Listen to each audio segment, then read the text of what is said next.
We have a lot of people who's the first time needing assistance. This isn't a lifestyle they're accustomed to, and they're just, they've had a crisis that's caused them to fall behind, or, rising costs are making it harder for them. But for whatever reason, they're no longer able to get by without some assistance, and they're not sure what to do. So they come here saying, what do I do? How do I get by?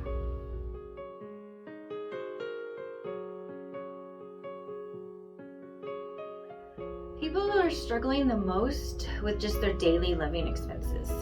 The cost of living has just soared and the incomes are not. We are seeing people, the majority of our clients have jobs, but that's not enough anymore. You have to have 2 or 3 jobs just to make ends meet, between the cost of housing, the cost of food, the cost of insurance.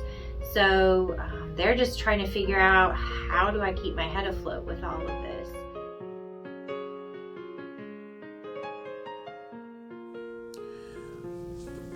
Back at the time, it was a struggling time.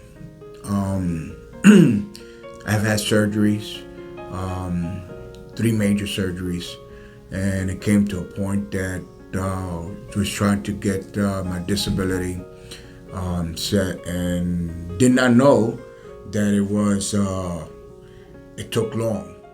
Because I was applying for disability, I could not get SNAPs or food stamps or anything like that, because it will show that I'm having some kind of income coming in and so forth. And here I am, it's like going down and down and down financially and food wise, and everything was going up, me choking, and I remember my neighbor.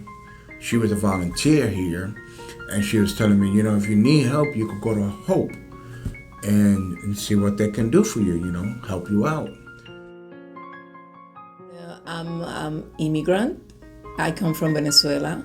And when I came here, when arriving here, my family and I, we were alone. We were professionals. I have I went to the college, the university. I was a teacher in my country too for 20 years. So, but when you arriving here or any country, you have to start again. So there was a mom in the school, in my son's school. Yeah, she told me about you guys. When my husband got a good job, he literally got injured about 6 weeks into our finances getting better, February of last year. And unfortunately, a disc broke, and he had a spine surgery the week of our twins' birthday, and he almost died. He was hemorrhaging during the surgery, and he almost died. So while I'm here with a super high risk pregnancy and homeschooling our other 4 kids, and he has to relearn how to do everything. When they finally cleared him in March of this year, he had the choice to go on permanent disability or to work again. He wanted to work. So we took the chance to move down to Florida with whatever savings we got, because he got a job offer here. And an hour before we arrived, they pulled a job from him. So,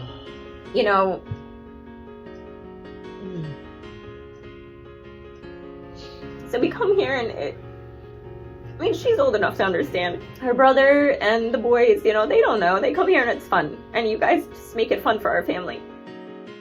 When was it? Last week we were here, you guys gave us a pork loin. And then, I'm so creative with meals. And, our kids, like I said, she's old enough. But our kids think we're, the richest people ever with the meals, I put together. And no one knows. And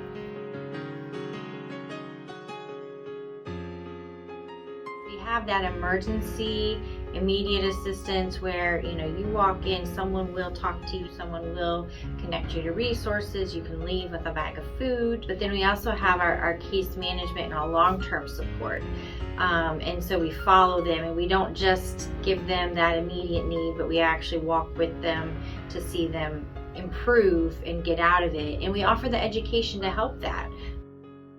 Our financial literacy program is our most unique program of all, and that's a huge piece of trying to not only educate them on, okay, how did you get in the situation you're in, how can you get out of it, and let's support you along the way as you follow that path. For every dollar, try to save 50 cents, 25 cents, and put it on the side. And it stuck with me. That stuck with me. And ever since then, to this day, we do. It says, you know what? For an emergency, we don't know what's going to happen tomorrow. And it's one thing I've learned. It's just like they said, wait, you could celebrate today, but plan for tomorrow. I remember those were his words. It was like, it really was. It was like a godsend. It was a relief that I'm like saying, God bless, thank you, because this is what I needed. When you feel you are alone and you find this kind of people, it's like a relief. Not just something in your hands, it's something in your heart. I think it's like that because it's not just a bag food. It's about the care. They care about you. I'm blown away. I am blown away, and I hope we can volunteer as a family when things are better with us to help you guys out. Actually, our goal as a family is to be financially stable, so by Christmas we will be there volunteering and not,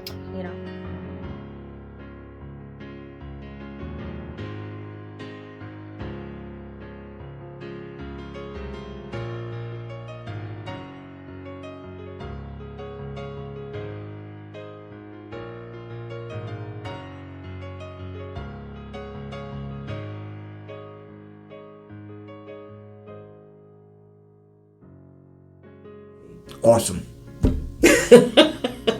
Awesome. Grateful. Loving it. So kind. The people so kind, so wonderful. It is like Disneyland for parents who are suffering.